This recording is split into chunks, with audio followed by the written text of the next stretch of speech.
వేదికను అలంకరించిన మహామహులు వారందరికంటే నేను చాలా చిన్నవాడిని.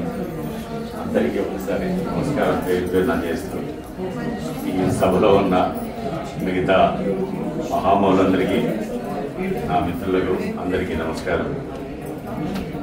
ఈరోజు మోర్పంక్పేటని వసంత గారు ఆ పుస్తకాన్ని ఇంత గౌరవంగా ఆవిష్కరింపజేశారు. చాలా సంతోషం.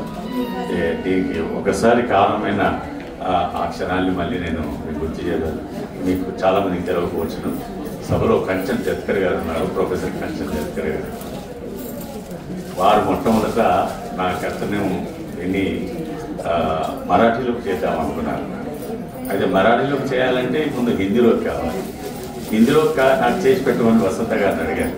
అప్పటికి వీళ్ళిద్దరు నాకు పరిచయం లేదు. సభలో కలుసుకున్నాం. అది నా పూర్వజన్మ సుకృతము. ఇట్లాంటి వాళ్ళని, ఇట్లాంటి మహామహులను కలుసుకోవడం నిజంగానే అనుకోకుండా అసంకల్పితంగా వీళ్ళని కలుసుకుంటే ఈరోజు ఇంత స్థితికి వచ్చాము. వసంత గారు నా ఒక్క కథను హిందీలో చేసిన తర్వాత, కంచన్ గారు మరాఠీలో చేసిన తర్వాత వారికి నా మిగతా కథల మీద ఆసక్తి కలిగి ఇంకా ఏమేమి కథలు ఉన్నాయని చూసిన తర్వాత వసంత గారు నా మీద ఎంతో అభిమానంతో, నిజానికి నా మీద ప్రేమ కన్నా నా కథల మీదనే ఆవిడ ప్రేమ ఎక్కువ. అది నేను చాలా తెలుసుకున్నాను. నా కథలు అంటే చాలా ఇష్టం. ఆ ఇష్టంతోనే నా మొత్తం కథల్ని వారు తెలుగులో హిందీలో చేశారు. చేసి కూడా 2 సంవత్సరాలు అయింది. అనివార్య కారణాల వల్ల అది ఇప్పటిదాకా ఇంకా ఇప్పుడిప్పుడే మోర్పంక్పేట. इस मोरपंख को वसंता जी ने पानी बहुत ही डाला है और मैं कुछ खाद डाला हूँ, इसलिए उतना अच्छा और उतना ఏపుగా పెరిగిందంటే అంత ఏపుగా పెరిగింది ఆ చెట్టు. నిజానికి వారికి నేను సర్వదా కృతజ్ఞనే ఉంటాను.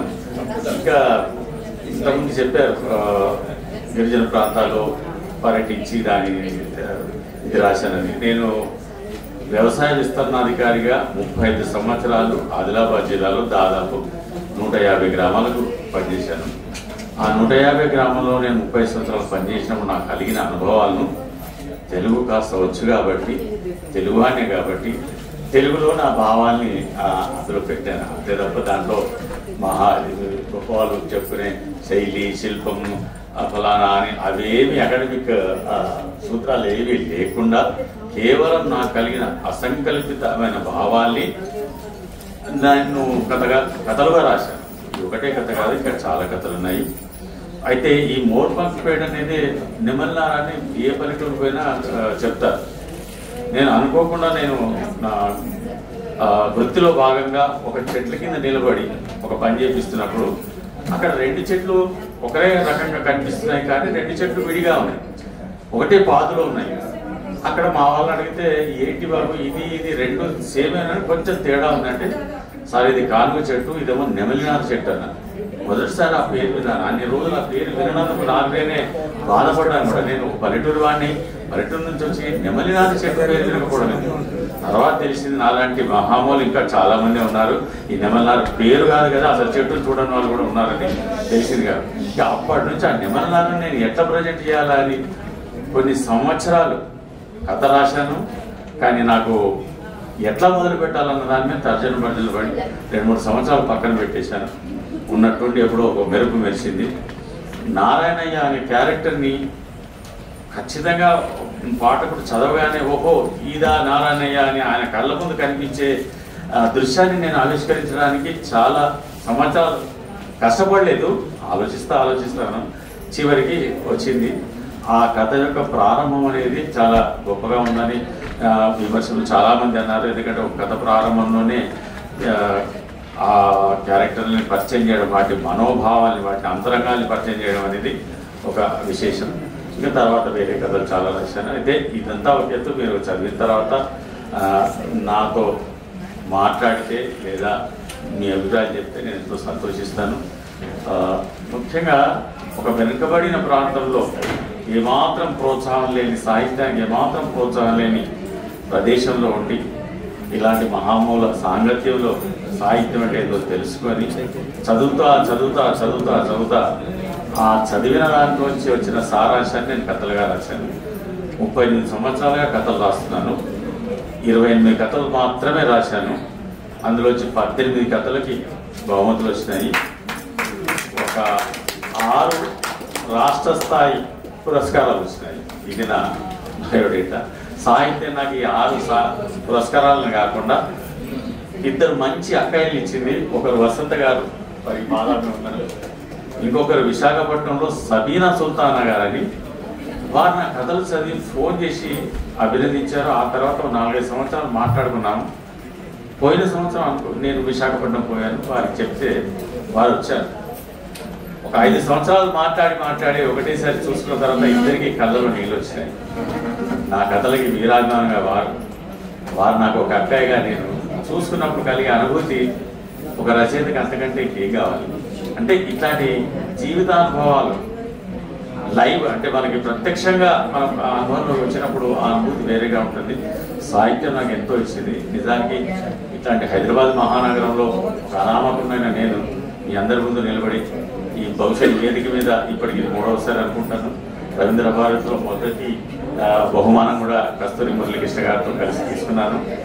ఆంధ్రప్రభ నవలల పోటీ, దీపావళి నవలల పోటీ 1995, నేటికి 30 సంవత్సరాల క్రితం. నా వయసు అప్పుడు చాలా తక్కువ, 45 సంవత్సరాలు.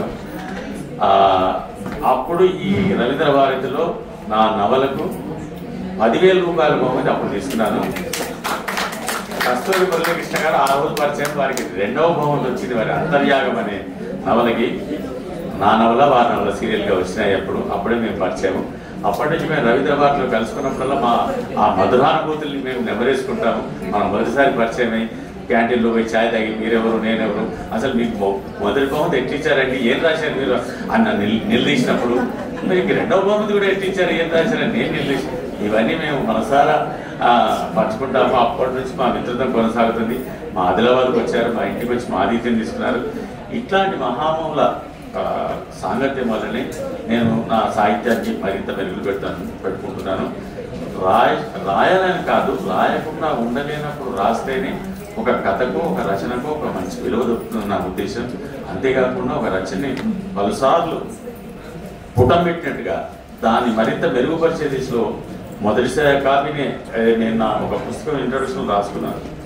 ఇప్పటికి 300 కథలు రాశారండి అని అంటారు. నాకు భలే అసహ్యంగా ఉంటుంది. 300 కథలు నేను 28 కథలు రాసి ఇట్లా ఉన్నాను, 300 కథలు ఎట్లా రాస్తాను అంటే ఒకటే సిటీలు రాసేస్తాను. వాళ్ళ గురించి అసహ్యపడుతున్నప్పుడు మనకి ఏమీ లేదు. నేను కూడా ప్రయత్నం చేశాను, కానీ నయమంది నేను 300 కథలు రాయలేదు. ఎందుకంటే నా ఏ కథ గుర్తుండేది కాదు. కనీసం ఒక కథ నాకు గుర్తుంది నేను రాసింది. చాలా సంతోషం.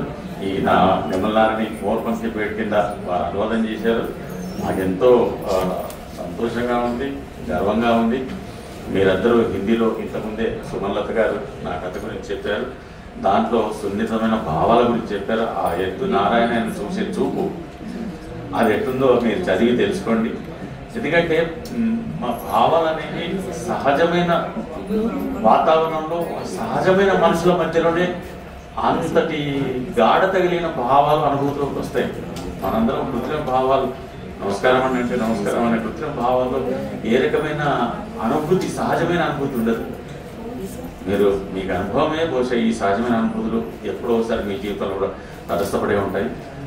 నా మిగతా 18 కథలు కూడా ఉన్నాయి. అందులో త్వరలోనే నేను మౌనం మేరకు అనే మరో కథా సంకలనం కూడా తేబోతున్నాను.